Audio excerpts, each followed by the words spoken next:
Hai, welcome to New Reading Journey. Jadi aku mau ngomongin tentang rencana bacaanku di beberapa waktu ke depan. Karena kayaknya beberapa waktu ke depan ini aku bakalan cukup sulit untuk menemukan waktu untuk membaca dengan tenang, terus juga bikin reviewnya. Jadi mungkin beberapa waktu ke depan ini sampai kayaknya akhir tahun aku bakalan jarang-jarang upload video. Dan aku juga rencananya aku juga bakalan jarang-jarang pinjem buku fisiknya, karena aku ngerasa kayak kalau aku pinjem buku fisik di Perpus Bung Karno itu kan peminjamannya itu ada batas waktunya.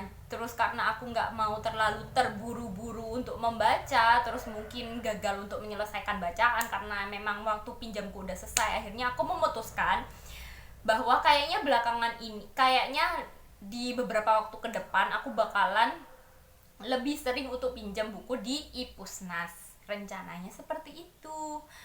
Dan ketika aku ke Perpus Bung Karno beberapa hari yang lalu untuk mengembalikan novel yang aku pinjam sebelumnya, aku udah berencana kayaknya aku kalau ke Perpus itu cuma pengen ngembaliin buku aja. Terus selanjutnya pun aku bakalan baca dari Ipusnas, karena memang di Ipusnas ini aku punya satu novel yang sedang aku pegang yang judulnya Almasih Lelaki yang Diurapi. Ini adalah novel lanjutan dari Almasih Putra Sang Perawan kalau nggak salah judulnya, yang aku baca udah setahun yang lalu dan aku bikin reviewnya juga setahun yang lalu. Di awal aku bikin project Reading A to Z itu aku baca di awal proyek itu. Dan kelanjutannya yang nomor 2 aku dapat di Ipusnas, karena di Perpus Bung Karno itu gak ada. Terus habis itu beberapa waktu yang lalu aku nemu novel kelanjutannya atau novel nomor 2 nya itu di Ipusnas, makanya aku pinjem karena memang aku pengen melanjutkan untuk membaca novel itu, pengen tahu gitu loh cerita lanjutan dari Saati dan Gise ini seperti apa. Terus aku pinjem di Ipusnas, jadi aku rencananya bakalan membaca itu aja. Cuman ternyata aku tidak bisa menahan godaan untuk membaca atau meminjam novel lain yang ada di Perpus Bung Karno. Ya, novel ini juga termasuk novel yang baru dan nomor 1-nya pun udah aku baca, yang judulnya adalah Dona Dona dari Toshikazu Kawaguchi. Jadi ini adalah novel kelanjutan, ini adalah novel yang termasuk dari series Funicula atau Before the Coffee Gets Cold dari penulis yang sama, Toshikazu Kawaguchi. Yang pertama kan Funicula itu udah aku baca juga, udah aku bikin reviewnya beberapa video yang lalu, coba kalian cari aja. Terus ternyata di Perpus Bung Karno yang ini ada. Terus sebenarnya aku nggak tahu ini nomor berapa. Terus aku ngerasa nggak apa-apa sih ini, kalaupun bukan termasuk urutannya juga nggak masalah, karena memang ceritanya itu nggak harus benar-benar berurutan gitu loh menurutku. Terus akhirnya aku pinjem aja. Dan di sini, dan ketika aku buka Goodreads, ternyata ini adalah series yang nomor 3. Jadi yang Funicula itu nomor 1. Terus habis itu ada lagi Funicula apa gitu loh, itu nomor 2. Terus ini adalah nomor 3. Nah, tapi aku ya udahlah, nggak apa-apa ya, meskipun aku nomor 2 belum baca dan aku belum tahu harus pinjem kemana atau cari kemana, nggak apa-apa. Yang ini aku baca aja, toh ceritanya juga nggak terlalu harus benar-benar nyambung gitu juga enggak, meskipun lebih baik kalau dibaca dari nomor 1 sampai akhir sih. Cuman nggak apa-apa karena aku penasaran sama cerita yang ini, jadi aku pinjem aja. Dan ini udah aku baca sampai halaman 54.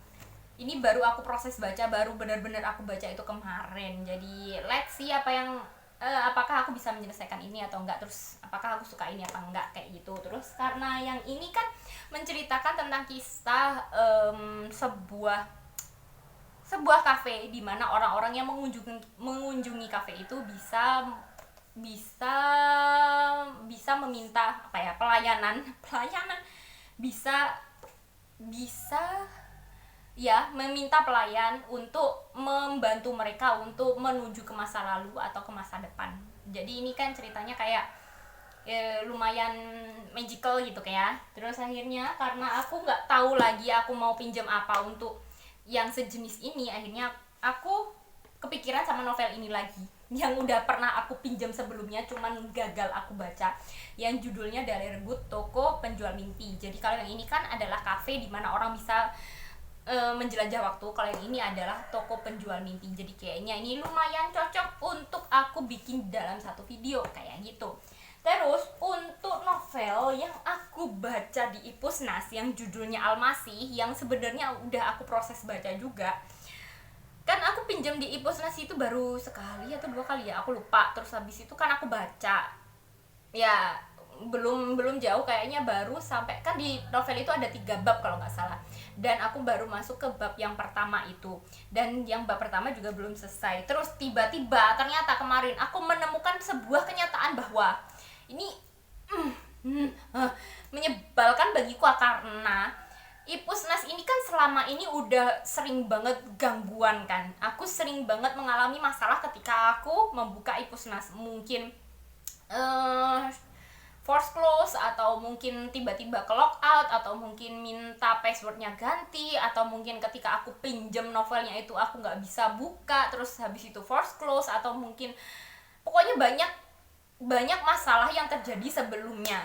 Cuman selama ini aku masih oke-oke aja gitu loh. Ya udahlah, mungkin nanti sehari 2 hari bakalan balik lagi, bakalan biasa lagi. Terus habis itu juga di Ipusnas itu aku udah ngumpulin banyak novel antrian, bahkan hampir 900-an buku antrian aku masukkan ke dalam akunku, karena aku tertarik, aku penasaran sama novel-novel ini, sama buku-buku ini, kenapa sampai novel-novel ini atau buku-buku ini sebegitu populernya sampai banyak orang yang antri. Dan itu aku udah kumpulkan hampir 900, meskipun setelah aku cek-cek lagi sebenarnya banyak dari novel-novel itu udah nggak masuk antrian, cuman aku masih masuk ke antrian itu karena memang belum sempat aku baca, dan itu udah masuk ke list TBR ku yang udah kayak udah banyak banget gitu loh, udah kayak gunung di situ. Cuman ya udahlah, nanti kan aku berencananya nanti sedikit-sedikit aku baca kayak gitu. Terus juga di situ juga udah ada followersnya, terus aku juga ngefollow orang-orang yang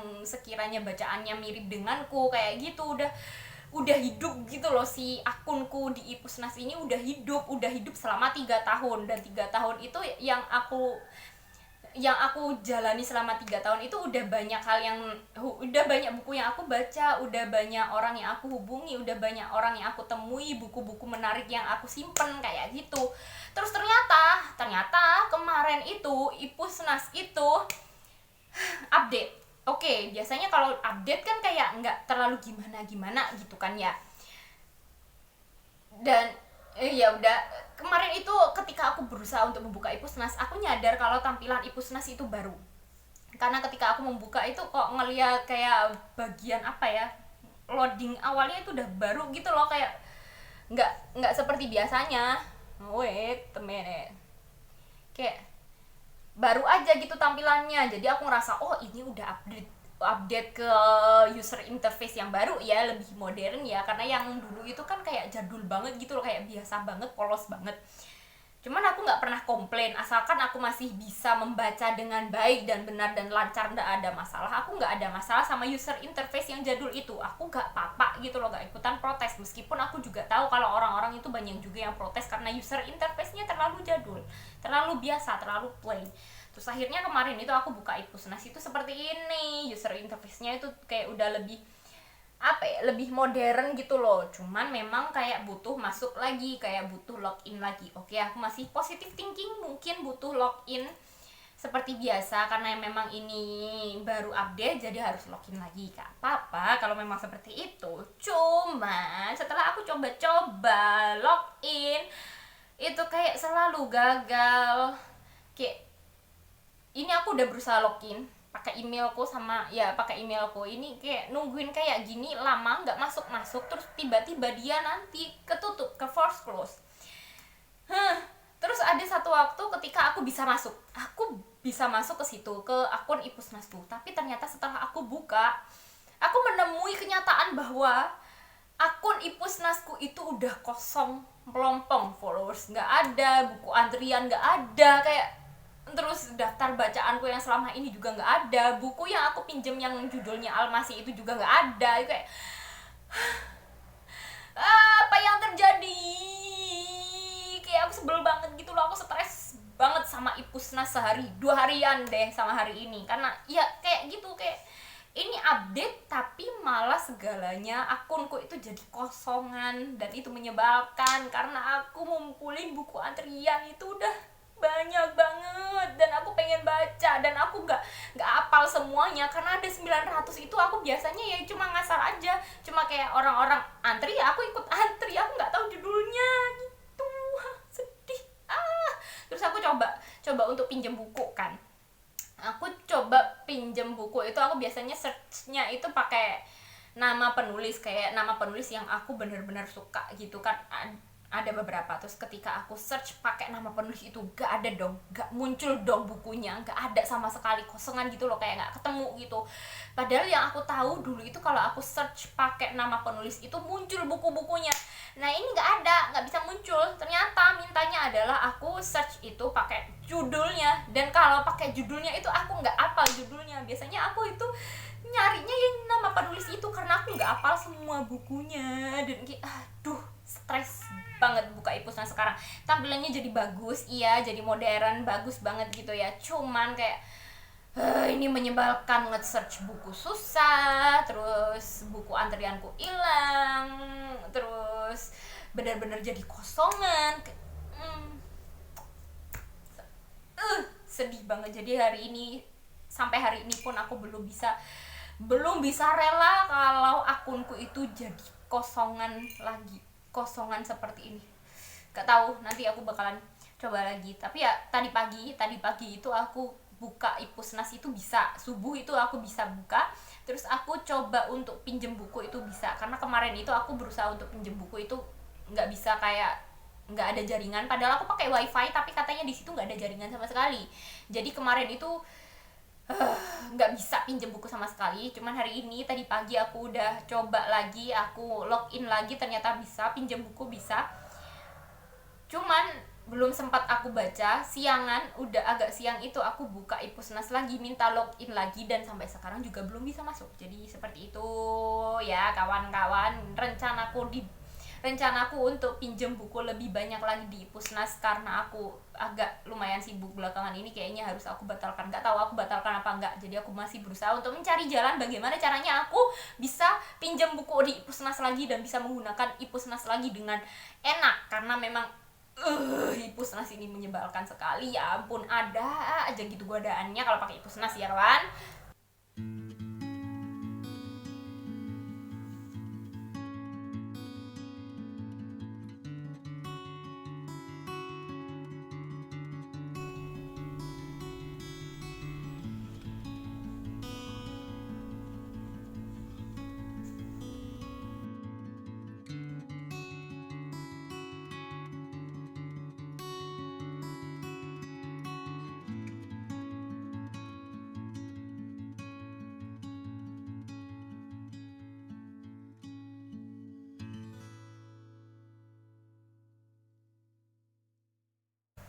Jadi kemarin aku udah selesai baca Dona dari Toshikazu Kawaguchi, dan aku ngerasa kesanku setelah aku selesai membaca itu rasanya kayak formulanya itu mirip banget sama Funicula yang udah pernah aku baca, udah selesai aku baca beberapa bulan yang lalu. Kalau penasaran cek aja, belum terlalu lama, mungkin sekitar 2 atau 3 bulan yang lalu kayaknya sih. Ya memang ini mirip karena memang masih dalam satu series Before the Coffee Gets Cold. Kalau yang Funicula itu kan nomor 1, yang ini nomor 3. Ya memang mereka masih dalam satu series. Cuman rasa kemiripannya itu berasa banget gitu loh. Kan di sini ada satu kafe. Kalau yang di Funicula itu kan kafenya namanya Funicula yang ada di Tokyo. Terus di sini ada satu kafe yang namanya Dona. Dan memang kedua kafe ini kan menceritakan sebuah kafe di mana orang-orang itu bisa kembali atau menuju ke masa depan. Jadi mereka itu bisa melintasi waktu. Dan memang itu adalah keunikan atau keistimewaan dari dua kafe ini. Selain itu, memang ceritanya kan memang seperti itu. Memang yang diambil inti ceritanya adalah orang-orang yang melintasi waktu melalui kafe itu. Cuman kenapa rasanya mirip adalah karena komposisinya itu sama. Jadi kalau yang di Funicula itu kan ada 4 bab kalau nggak salah. Ini pun juga ada 4 bab. Dan orang-orang yang muncul di bab pertama itu akan selalu muncul sampai akhir. Jadi Meskipun di situ ada 4 bab, meskipun nanti di tiap babnya itu fokus ke orang-orang yang berbeda, tapi orang-orang yang muncul itu adalah orang-orang yang udah ada, udah disebutkan, udah dimention di bab pertama. Mungkin di bab ini akan fokus ke seorang gadis yang punya masalah sama kekasihnya, terus nanti di bab kedua adalah seorang kakak yang kehilangan adiknya, terus yang bab ketiga adalah adalah pasangan yang kehilangan suami atau istrinya. Jadi meskipun di setiap ceritanya itu fokusnya ke orang-orang yang berbeda dan melintasi waktu ke waktu yang berbeda-beda, tapi setiap orang sampai bab terakhir, bab keempat itu sama-sama sudah pernah dimention, sudah pernah ada, sudah pernah muncul di bab pertama. Cuman memang belum difokuskan ke orang itu. Jadi hal itu yang aku rasakan yang mirip. Terus kemudian ada juga kemiripannya adalah tokoh-tokohnya. Iya, memang tokoh-tokohnya itu ada beberapa tokoh yang beberapa tokoh utama yang muncul di Funicula itu akan muncul kembali di novel Donna Donna. Ya iyalah, kan mereka pemilik kafenya atau mungkin punya usaha keluarga yang ya masuk akal kalau orang-orang atau tokoh-tokoh utamanya itu muncul lagi. Cuman selain tokoh-tokoh utamanya itu, tokoh-tokoh pendukung lainnya yang pada akhirnya akan menjadi fokus utama dalam cerita di setiap babnya itu bagiku orangnya mirip gitu. Karena ada orang semacam kayak pelanggan tetap di Funicula itu, ada seorang pelanggan tetap yang dia itu punya penyakit Alzheimer kalau nggak salah. Ada seorang laki-laki yang punya Alzheimer, terus habis itu dia itu selalu dijaga oleh istrinya, yang bahkan si laki-laki ini sudah mulai melupakan istrinya. Jadi si istrinya ini adalah seorang perawat yang dia itu secara tidak langsung mengawasi suaminya itu ketika ada di kafe, dan mereka berdua ini pada akhirnya menjadi pelanggan tetap di kafe. Satu, itu kemiripan itu yang di Funicula. Kemudian yang ada di Donna Donna ini ternyata ada seorang kakak yang dia itu masih belum bisa menerima kepergian adiknya. Jadi si kakak ini kayak semacam punya penyakit halusinasi, depresi, karena dia itu tidak bisa melepaskan adiknya pergi karena adiknya meninggal secara tiba-tiba.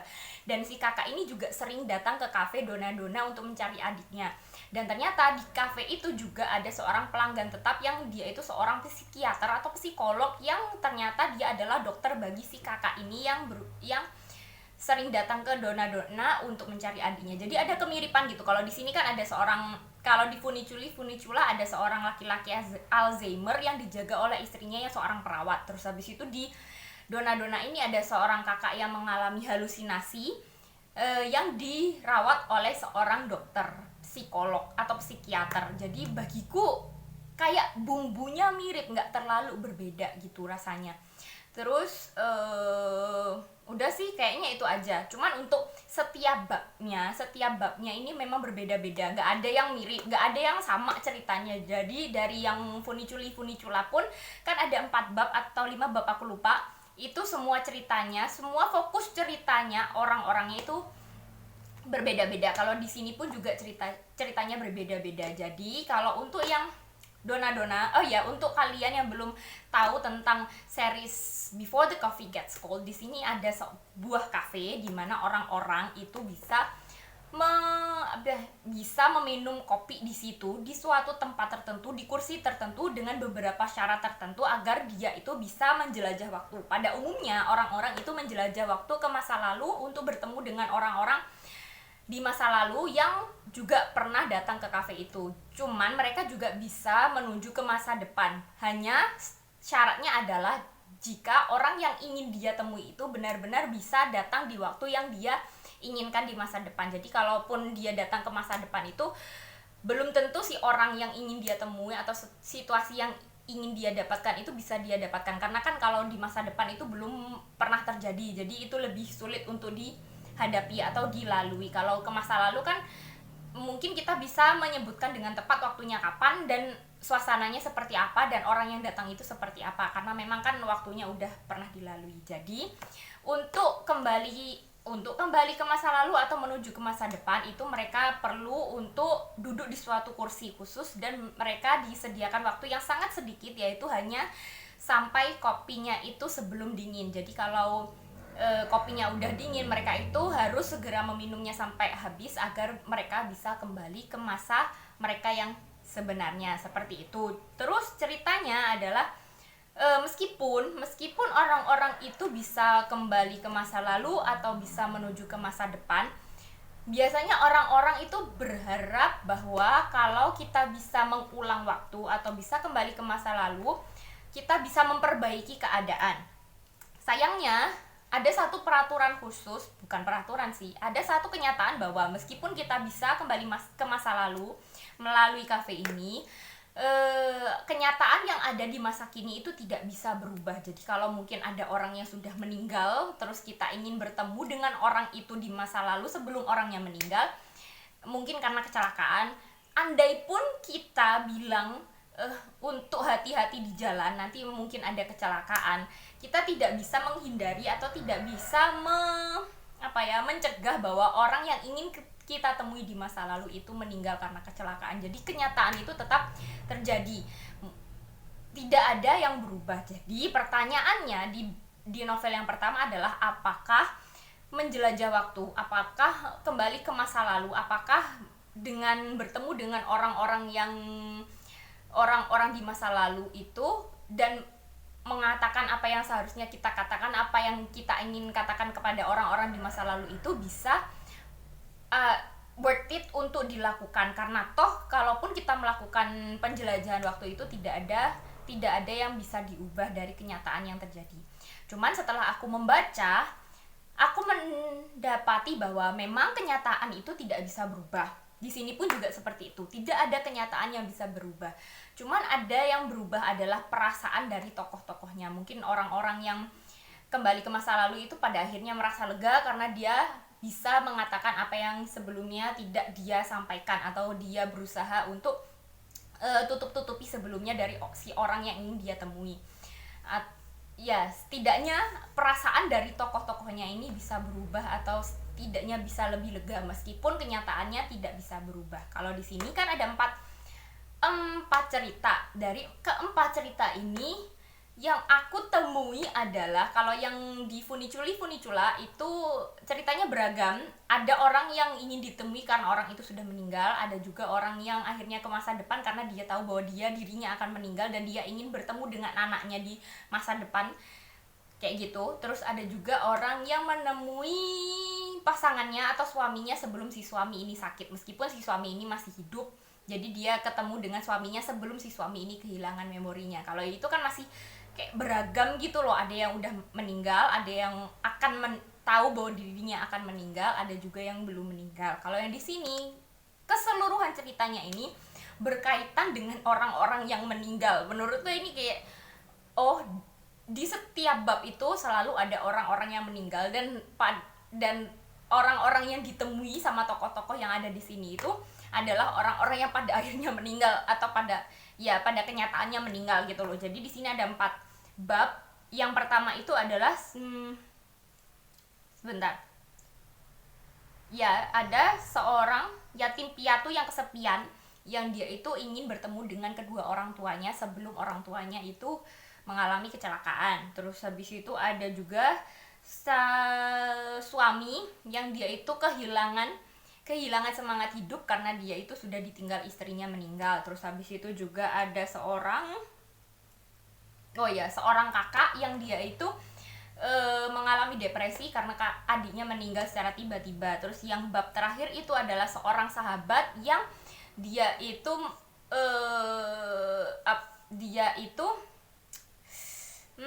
ternyata jatuh cinta kepada sahabatnya, cuman dia belum sempat untuk mengatakannya kepada sahabatnya. Jadi dia menggunakan kesempatan itu untuk menemui sahabatnya dengan cara menjelajah waktu. Jadi di sini seperti itu. Cuman dari keempat cerita ini, dari keempatnya, kalau yang yang novel yang pertama yang Funicula itu kan aku paling suka yang bab terakhir, dari seorang ibu yang ingin menemui anaknya yang belum pernah dia temui karena dia tahu ketika melahirkan anaknya dia akan meninggal karena sebuah penyakit. Yang itu paling menyedihkan menurutku. Kalau yang di novel yang ini, yang di Dona ini, yang paling menarik bagiku adalah bab pertama. selain karena ceritanya yang menyedihkan, karena si anak ini berusaha untuk menemui kedua orang tuanya yang meninggal karena kecelakaan, dan anak ini harus hidup terlunta-lunta sebagai yatim piatu yang tidak punya siapa-siapa. Selain karena memang cerita si anak ini yang begitu sedih, dan ternyata ketika dia menemui orang tuanya sebelum orang tuanya ini meninggal, dia akhirnya tahu bahwa orang tuanya begitu menyayanginya, padahal dia itu pada awalnya itu sangat membenci kedua orang tuanya yang meninggalkan dia sendirian.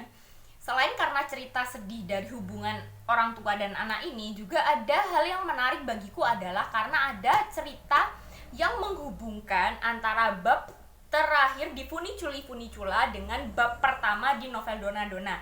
Jadi aku meskipun ini novel nomor 3, meskipun ada novel nomor 2 yang aku belum baca, tapi aku tetap merasa bahwa ini adalah novel yang benar-benar cocok untuk jadi lanjutan novel Funicula yang pernah aku baca.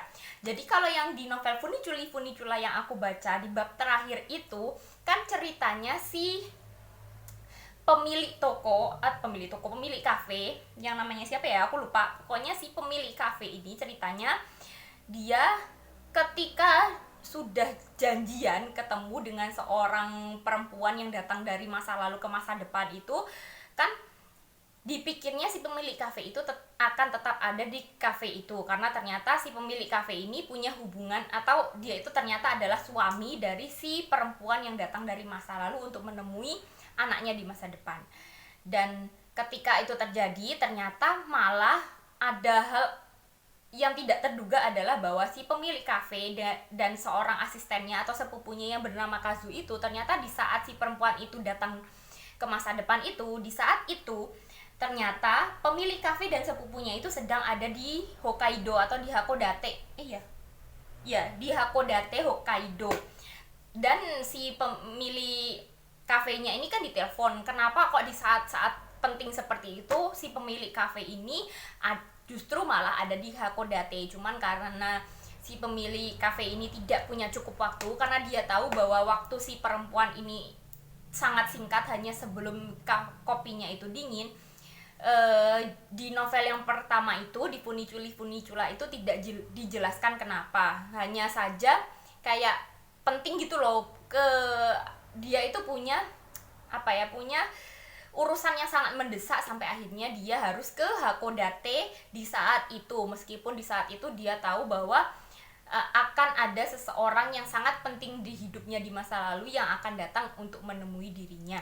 Dan di novel yang ini ada kelanjutannya, bahwa ternyata di saat itu di saat ini kan 15 tahun setelah Funicula yang itu, jadi di saat itu ternyata si pemilik kafe ini harus mengurus kafe satunya yang ada di Hakodate, karena ternyata kafenya ada 2. Jadi yang Funicula itu adalah kafe kayak cabangnya, sedangkan kalau yang Donna Donna ini sebenarnya diurus oleh si ibu pemilik kafe. Jadi mereka itu kayak kafe turun temurun gitu loh. Cuman ketika itu ternyata ibu pemilik kafe ini Yukari kalau nggak salah namanya, si nenek Yukari ini ternyata ada urusan tiba-tiba ke Amerika. Jadi si kafenya ini kan nggak ada yang ngurus, karena di mana di Tokyo itu yang Funicula itu udah ada beberapa karyawan yang bisa dipegangi atau dipercayai untuk mengurus kafe itu. Akhirnya si pemilik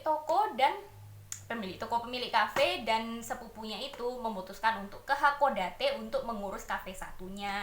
Terus berlanjutlah ceritanya ke bab-bab berikutnya, bahwa si pengurus kafe di Tokyo ini akhirnya mengurus kafe di Hakodate, kayak gitu. Ini ceritanya seperti itu. Jadi menarik gitu loh, ada 2 kisah yang ada dalam satu bab. Yang pertama adalah kisah hubungan anak yatim piatu dengan kedua orang tuanya sebelum meninggal.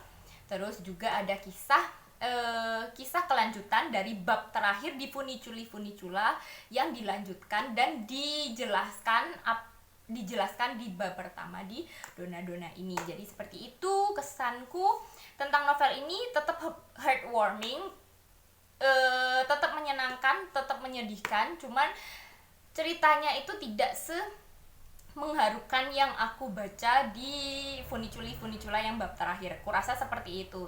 tapi rasa heartwarmingnya, rasa leganya di setiap babnya karena urusan-urusan orang-orang itu bisa diselesaikan ketika mereka menjelajah waktu itu, tetap bisa aku rasakan di novel ini. Kayak gitu sih kesanku. Jadi ini cocok untuk kalian yang mencari kisah-kisah yang heartwarming, yang menyenangkan, yang bisa membuat kalian itu jadi bersemangat hidup kembali, seperti itu. Terus habis itu lanjutnya adalah aku mulai membaca ini kemarin. Jadi kan aku kemarin siang selesai baca ini, sorenya malamnya aku mulai baca ini yang pernah aku gagalkan di beberapa video yang lalu karena aku rasa tidak terlalu cocok dengan tema yang sedang aku baca, yang judulnya Dalergut, Toko Penjual Mimpi. Aku baru baca sampai ke bab, aku baru selesai baca bab pertama, jadi aku mulai masuk ke bab kedua.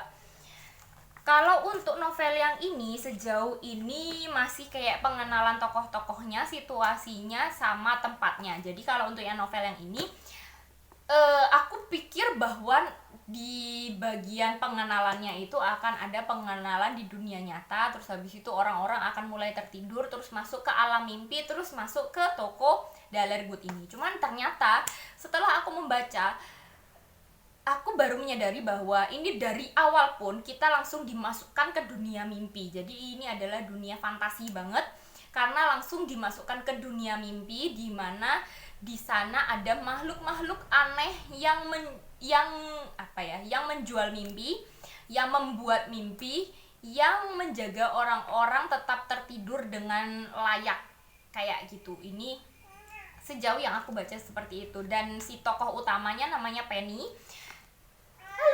Kucingku baru datang. Tokoh utamanya namanya Penny. Penny ini adalah seorang pekerja, dia itu adalah seorang karyawan baru dari toko Dalergut, toko penjual mimpi yang sangat terkenal di dunia mimpi. Jadi Dalergut ini kayak semacam toko utama atau toko yang paling besar yang menyediakan mimpi ke orang-orang. Dan si Penny ini baru hari pertama dia masuk ke pekerjaan itu. Dan ada beberapa tokoh lainnya selain Penny yang aku dapatkan, yang lumayan penting adalah Dalergut. Jadi ternyata Dalergut ini selain sebagai nama toko, dia itu adalah si pemilik toko yang mendapatkan tokonya secara turun temurun dari leluhurnya, karena ternyata leluhurnya itu adalah orang pertama yang membuat mimpi. Terus juga ada namanya siapa? Penny, Dalergut, terus ada Viggo Meyers. Viggo Meyers ini adalah manajer lantai 2 yang udah muncul ceritanya di bab pertama, cuman belum terlalu berkesan bagiku, mungkin di bab lain. Terus habis itu Aganap Koko ini adalah produser mimpi legendaris yang bekerja di bawah toko Dalergut. Cuman di bab pertama ini Aganap Koko itu belum muncul tokohnya, meskipun udah di-mention namanya karena dia begitu terkenal. Jadi yang aku dapatkan kesannya dari sini adalah aku baru tahu rasanya adalah bahwa mimpi yang dijual di toko ini atau di Dalergut ini dan di toko-toko lain, sebenarnya juga banyak yang menjual mimpi. Jadi mimpi yang mereka jual ini semacam seperti menjual film. Jadi di sini ada produsernya seperti membuat film, ada yang membuat cerita, terus habis itu direkam atau gimana aku juga gak terlalu ngerti. Jadi rasanya itu seperti ada produser yang membuat mimpi, yang membuat storyline, yang membuat cerita, terus habis itu dia akan dibungkus, dipaketkan. Jadi kayak semacam kita beli video gitu loh, ngerti gak sih? Jadi kayak kita beli VCD seperti itu, terus habis itu nanti di setel, diputar, nanti mimpi itu akan berputar di dalam mimpi kita, di dalam tidur kita. Jadi kesannya seperti itu. Jadi mimpi itu seperti, kalau di dunia nyata itu seperti film, rasanya seperti itu. Karena aku baru baca bab yang pertama, jadi aku belum tahu ceritanya akan seperti apa. Cuman berdasarkan blurnya nanti akan ada sebuah kasus di mana mimpi yang paling langka dan paling mahal itu dicuri dari lantai 1, di mana Penny itu bekerja. Jadi toko ini kan ada 5 lantai. Penny itu bekerja di lantai 1, dan di hari pertama dia bekerja itu ada sebuah pencurian ada sebuah pencurian mimpi paling mahal dan paling berharga dan paling langka. Jadi mungkin akan ada semacam pencarian siapa sebenarnya pelakunya, terus kayak gitu sih. dugaanku seperti itu. Ya iyalah, berdasarkan blurbnya seperti itu. Jadi karena aku belum baca banyak, aku belum bisa review banyak juga. Aku bakalan lanjut untuk membaca ini setelah aku sarapan. BTW aku belum sarapan hari ini. Lupa, aku belum ngomongin tentang update Ipusnas 2.0 yang baru aja update. Kayaknya udah semingguan yang ini gak sih? Cuman sampai semingguan ini aku belum bisa masuk gitu. Ya kadang bisa masuk, tapi sering kalinya gagal dan force close. Dan aku belum bisa, selama seminggu ini benar-benar belum bisa baca buku dari Ipusnas. Seperti itu. Terus habis itu kupikir mungkin memang itu hanya masalahku doang. Ternyata setelah aku ngeliat di Play Store dan ngeliat review-reviewnya, ternyata hampir semua orang juga mengeluhkan bahwa Ipusnas yang terbaru ini gak bisa dibuka. Dan kalaupun bisa dibuka, segala sesuatunya itu kayak masih kacau gitu.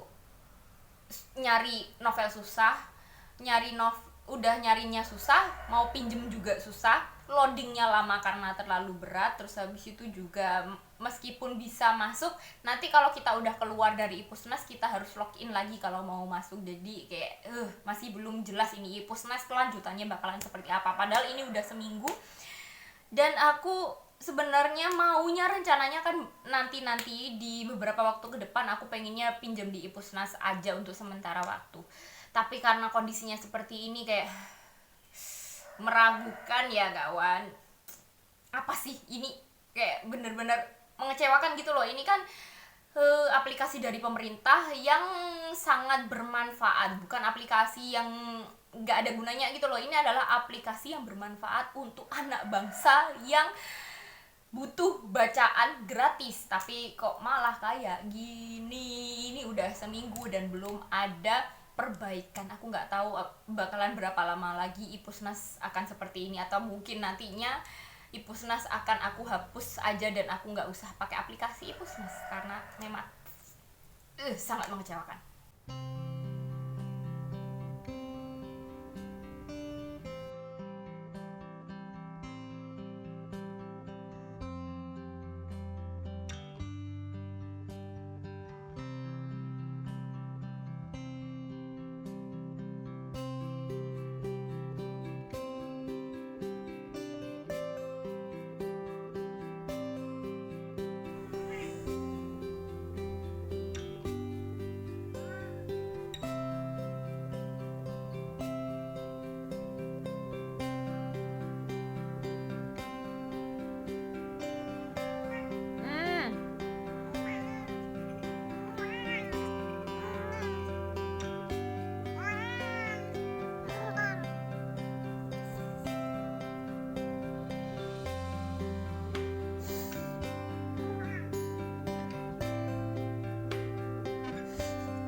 sejujurnya setelah aku selesai membaca novel ini, aku merasa bahwa novel ini tidak sesuai dengan ekspektasiku, tidak memenuhi apa yang aku inginkan dan aku bayangkan tentang novel ini. Jadi kalau berdasarkan Goodreads yang aku baca, di situ di deskripsinya dituliskan bahwa novel ini adalah novel bestseller nomor 1 di Korea yang udah terjual jutaan kopi. Jadi berdasarkan itu aja, tanpa aku melihat deskripsinya, tanpa aku baca sinopsisnya, aku berharap bahwa novel ini adalah novel yang sangat menarik. Meskipun ini adalah novel middle grade yang buat anak remaja yang fantasinya masih unyu-unyu, yang tidak terlalu serius, aku berharapnya bahwa novel ini ya cukup menarik untuk dibaca. Mungkin seperti Harry Potter, enggak juga sih, Harry Potter itu terlalu bagus kalau dibandingkan sama ini.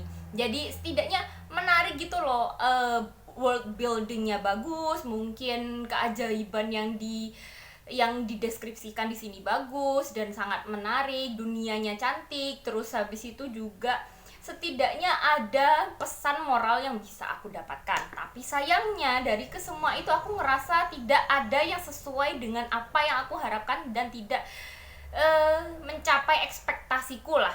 Jadi novel ini kan menceritakan kisah tentang Dalergut, toko penjual mimpi. Jadi di sini memang fokusnya ke toko penjual mimpi aja. Memang secara keseluruhan setting di novel ini kebanyakan itu terjadi di toko ini. Cuman kan yang yang magical atau fantasinya kan bukan cuma ada di dalam toko penjual mimpi ini doang kan. Jadi toko penjual mimpi yang namanya Dalergut ini kan ada di sebuah desa atau di sebuah dunia yang dunia itu adalah dunia di alam mimpi atau di bawah sadar manusia.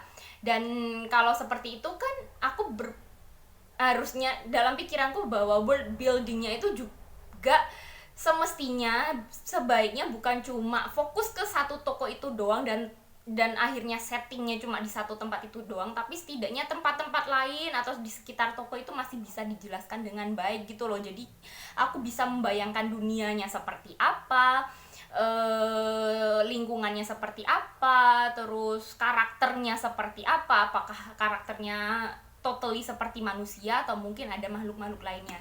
Sayangnya di sini enggak.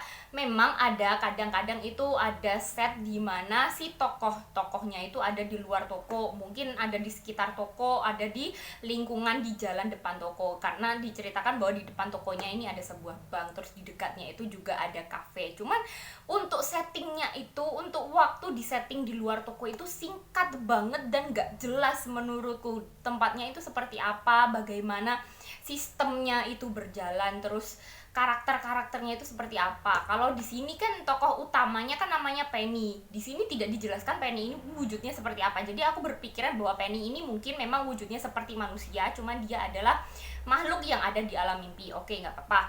Terus ada juga makhluk-makhluk lain yang disebut sebagai Noctiluca. Jadi Noctiluca ini adalah seperti hewan. Dia itu digambarkan sebagai hewan berbulu dengan tangan yang besar, dan tugas si Noctiluca ini adalah untuk memberikan pinjaman kayak baju tidur untuk pengunjung yang datang ke dunia mimpi itu yang tidak berpakaian dengan layak, atau mungkin seperti ya kurang layak lah, kayak kurang baju lah gitu. Akhirnya dipinjemin baju sama si Noctiluca ini biar si pengunjung dunia mimpi ini tidak menekspos tubuhnya. Terus juga ada lagi leprechaun, gak tahu gimana cara membacanya. Jadi leprechaun ini kan digambarkan sebagai makhluk kecil seperti peri, yang mereka itu sebenarnya pekerjaan utamanya itu sebagai makhluk yang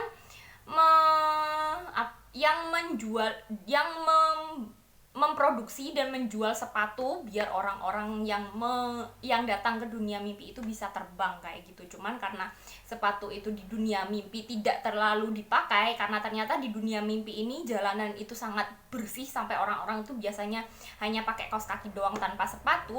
Akhirnya leprechaun ini mereka itu punya pekerjaan baru sebagai pembuat mimpi untuk orang-orang yang mimpinya itu berkaitan dengan terbang, melompat, berlari dengan sangat cepat seperti itu. Oke, di dalam kepalaku itu udah ada 3 makhluk itu. Cuman entah kenapa bagiku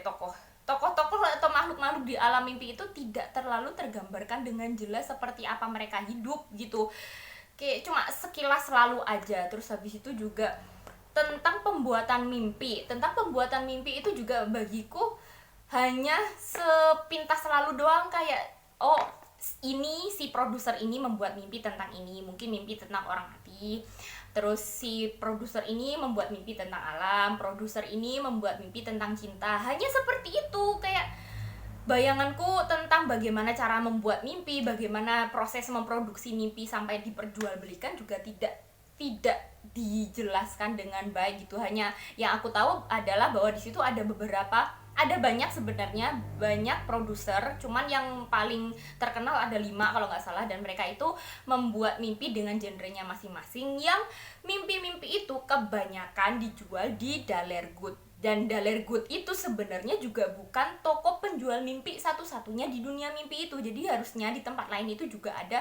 toko-toko lain, cuma tidak dijelaskan karena memang settingnya bener-bener hanya fokus ke toko penjual mimpi dari Bapak Dalergood. Jadi kayak dunia di luar toko mimpi Dalergood itu tidak jelas gitu loh menurutku. Terus juga bagaimana sistem orang tidur terus akhirnya mereka bermimpi, masuk ke dunia mimpi, terus akhirnya mereka memesan mimpi itu ke Dalergood, membeli itu, terus akhirnya mereka bermimpi juga tidak jelas. Jadi aku bingungnya adalah bagaimana cara orang itu masuk ke dunia mimpi. Oke, memang caranya masuk ke dunia mimpi adalah dengan cara tidur. Terus habis itu bagaimana mereka tiba-tiba masuk gitu loh. Masuknya itu sistemnya seperti apa.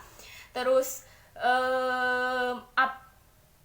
kan di situ dijelaskan ada penggambaran bahwa ada orang-orang yang sedang tidur atau yang sedang bermimpi itu yang sedang berkeliaran secara tidak sadar di jalanan, sampai akhirnya si Noctiluca itu meminjamkan baju tidur agar mereka tidak mengekspos tubuh. Oke, ada yang seperti itu. Ada juga yang mereka itu secara sadar masuk ke dalam toko Dalergood, terus mereka itu memilih mimpi sesuai dengan apa yang mereka inginkan, seperti kayak mau nonton film apa yang mereka inginkan kayak gitu kan. Aku pernah jelaskan bahwa di sini aku membayangkan bahwa mimpi yang dijual itu seperti film kayak gitu kan.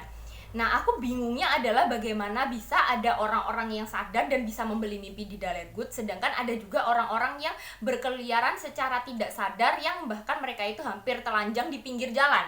Dan itu bagaimana perbedaannya itu gimana gitu loh. Terus juga ada juga yang membuat aku bingung adalah sistem pembayaran di Dalergood ini kan pakai sistem prabayar. Jadi setelah orang-orang itu bermimpi, ya mengalami mimpi, mereka itu membayar mimpi itu dengan perasaan, dan perasaannya itu macam-macam. Ada perasaan berdebar, ada perasaan takut, ada perasaan lega, ada perasaan bahagia, macam-macam. Dan pembayarannya itu dengan perasaan, tidak dengan menggunakan kayak uang gitu loh. Dan perasaan-perasaan itu ketika dibayarkan ke Dalergood, wujudnya itu sebagai cairan.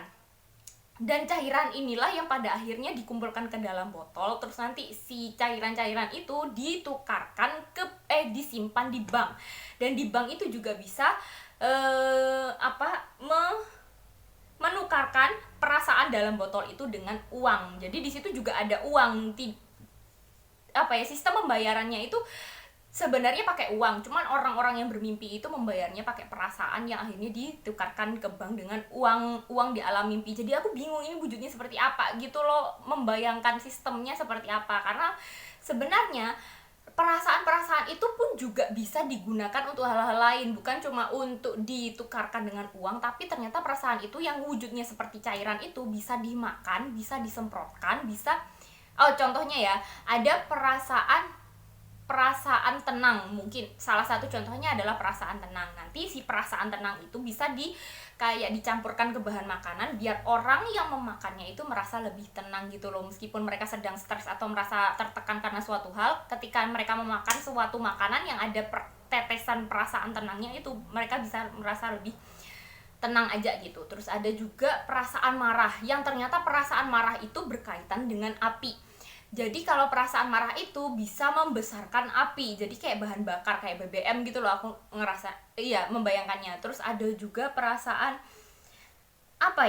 perasaan gundah, something like kayak nggak tenang itu, ternyata wujudnya itu bisa seperti wujudnya seperti iya cairan, cuman dia itu bisa mempengaruhi gas. Kayak kalau kita pakai kompor gas itu, nanti kalau kompor gasnya itu ditetesi dengan perasaan gundah yang tidak tenang itu, nanti takutnya gas itu bakalan meledak karena perasaan tenang itu membuat segala sesuatunya atau gas yang ada di situ jadi kacau. Jadi kayak gitu, aku jadi bingung membayangkannya, aku bingung aja gitu. Bagiku tidak rapi aja gitu dunia dalam dunia mimpi ini. Bagiku tidak cukup rapi dan tidak cukup terperinci menurutku. Jadi aku ngerasa kalau cerita ini kayak dunianya seperti apa sih, aku masih bingung membayangkannya. Terus juga kan aku berharapnya bahwa di novel ini aku bisa mendapatkan pesan moral atau mungkin ada konflik inti terus akhirnya ada penyelesaian seperti itu. Cuman yang aku rasakan di novel ini adalah tidak ada konflik inti di sini. Jadi novel ini hanya menceritakan kisah-kisah orang-orang yang bekerja di dunia mimpi itu dan kesehariannya seperti apa. Terutama Penny sih, karena Penny kan tokoh utamanya. Dan Penny selama bekerja di situ itu mendapatkan banyak pengalaman dan pengetahuan selama dia bekerja di toko penjual mimpi Dalergut. Jadi ini hanya kesehariannya Penny di situ. Ternyata dia menemukan hal-hal baru atau mengerti ilmu-ilmu baru, bertemu dengan orang-orang baru yang berkaitan dengan produksi mimpi seperti itu. Ini hanya menceritakan menceritakan kisah Penny dan pengalaman Penny selama bekerja di toko Dalergut penjual mimpi. Padahal kalau kita baca di blurbnya ada tulisan seperti ini. Penny ditugaskan untuk bekerja di lantai 1 dengan karyawan veteran Bibi Weather. Jadi Bibi Weather itu kayak seniornya Penny lah. Namun pada hari pertama dia bekerja, mimpi yang paling mahal dicuri. Jadi kalau berdasarkan blurb ini kan aku udah membayangkan bahwa di situ bakalan ada sebuah kasus pencurian dan pada akhirnya akan terjadi salah-salahan, kayak saling menyalahkan di situ kenapa sampai ada terjadi pencurian itu. Mungkin akan ada semacam saling mencurigai karena benda seberharga itu akhirnya dicuri dan hilang. Mungkin orang-orang bakalan menyalahkan Penny. Terus akhirnya Penny ini berusaha untuk mencari siapa sebenarnya pelaku aslinya. Jadi kalau berdasarkan blurbnya yang aku bayangkan kan seperti itu. Cuman anehnya ketika aku membaca ini di hari, kan di sini ditulis bahwa pencurian mimpi yang sangat berharga itu, yang paling mahal dan berharga itu terjadi di hari pertama Penny bekerja.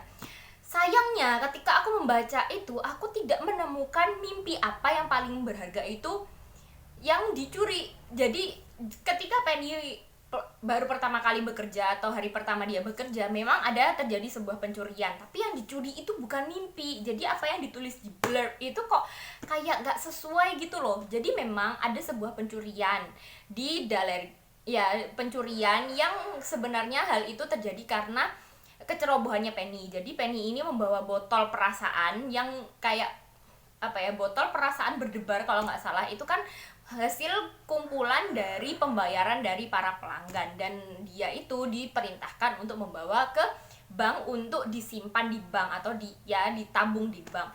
Cuman ketika dia ada di bank itu ternyata dia ditipu sama seseorang, makanya si satu botol besar rasa berdebar itu dicuri dan hilang. Dan itu memang ada pencurian seperti itu, tapi kan yang dicuri bukan mimpi, itu kan bayaran perasaan dari mimpi yang sudah disaksikan atau yang sudah dirasakan oleh pelanggan. Jadi kalau di sini kan ditulis mimpi yang paling mahal dicuri, itu kayak nggak sesuai. Yang terjadi itu bukan mimpi yang dicuri, tapi adalah bayaran dari mimpi, kayak gitu sih. Jadi kayak gimana sih? Terus aku berpikir lagi, mungkin di sini salah, mungkin bukan hari pertama Penny bekerja, mungkin hari pertama Penny bekerja sebagai apa atau di lantai mana, kayak itu aku masih berpikiran bahwa mungkin nanti di belakang-belakang memang akan terjadi sebuah pencurian mimpi yang paling berharga. Tapi sampai akhir pun nggak ada pencurian itu, dan tentang masalah pencurian itu pun juga bukan menjadi sebuah masalah atau topik utama di novel ini. Memang udah terjadi pencurian, memang Penny pada awalnya itu panik, terus akhirnya kan kembali ke toko. Cuman pada akhirnya pun Bapak Dalergut atau si pemilik toko itu dan Bibi Weather pun juga gak mempermasalahkan itu. Ya nggak apa-apa, Penny itu nggak disalahkan gitu loh, karena mereka beranggapan bahwa Penny itu memang baru pertama bekerja, jadi kesalahan di awal bekerja itu memang bukan hal baru lagi gitu loh bagi mereka, jadi kayak masih dimaklumi karena Penny kan masih belajar. Dan aku merasa bahwa itu terlalu baik dan terlalu tidak masuk akal menurutku, karena yang dia hilangkan itu adalah kalau dijumlahkan ke uang itu cukup banyak banget lah kayak gitu. Jadi aku ngerasa kayak ceritanya ini gimana ya, bagiku kayak datar banget, gak ada konfliknya, terus juga penggambarannya gak jelas, perasaan excited ketika membaca juga nggak ada, kayak benar-benar datar gitu loh. Jadi bahkan aku berpikiran bahwa novel ini tuh seperti novel anak-anak yang penggambaran dunianya tidak harus jelas-jelas banget, asalkan di situ kayak oh di sini ada mimpi, di sini ada makhluk ini seperti ini, mimpinya bisa terbang seperti ini. Jadi kayak cerita anak-anak yang sederhana tapi panjang, ngerti kan, kayak cerita untuk anak-anak yang bener-bener cerita anak-anak tapi panjang, yang aku tidak, bahkan bagiku pun seringkali cerita anak-anak itu sebenarnya ada pesan moralnya untuk si anak untuk belajar, tapi di sini aku nggak nemu. Jadi kayak ini hanya cerita yang sederhana tapi dipanjangin, kayak cerita dongeng tapi dipanjangin. Ngerti gak sih ya? Ini pokoknya novel ini tidak sesuai dengan ekspektasiku gitu loh. Kalau dibandingkan antara Donna ini sama Dalergut, aku jelas lebih suka sama yang Donna. Meskipun kalau di novel ini kan bagian fantasinya itu dikit banget, karena hanya terjadi ketika si orang itu bisa melintasi waktu ke masa depan atau ke masa lalu gitu doang. Sedangkan cerita-cerita yang lainnya dunianya itu tetap di dunia asli atau di dunia manusia, dan hubungan antar manusianya juga masih normal seperti manusia biasa. Terus juga di sini juga ceritanya lebih hangat, lebih variatif, karena di sini fokus ceritanya itu terbagi menjadi 4 bab yang fokusnya itu ke kisah yang berbeda-beda dengan orang yang berbeda-beda. Terus tiap ceritanya juga ada pesan moralnya, ada rasa harunya, ada rasa senangnya, ada rasa leganya, ada rasa sedihnya juga, dan terharu. Dan ceritanya itu menarik gitu loh. Menurutku ceritanya menarik dan juga bikin sedih, bisa membuat aku ikut terhanyut ke dalam perasaan si tokoh-tokohnya. Cuman kalau yang ini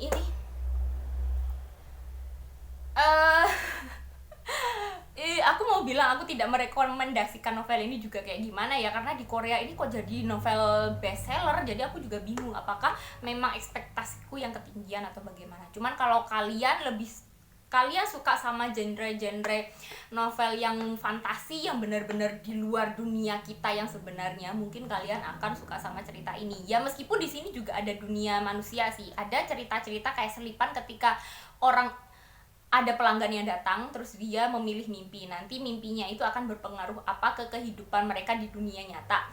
Tapi itu singkat banget sih, dan bagiku juga bukan cerita yang benar-benar membuat aku bisa meresapi perasaan dari orang-orang yang bermimpi itu sih. Jadi ya kalau kalian mau coba silahkan, kalau kalian suka sama novel-novel fantasi yang sederhana silahkan. Tapi kalau untukku sendiri, aku tidak terlalu suka sama novel ini. Aku jauh lebih suka sama Donna ini.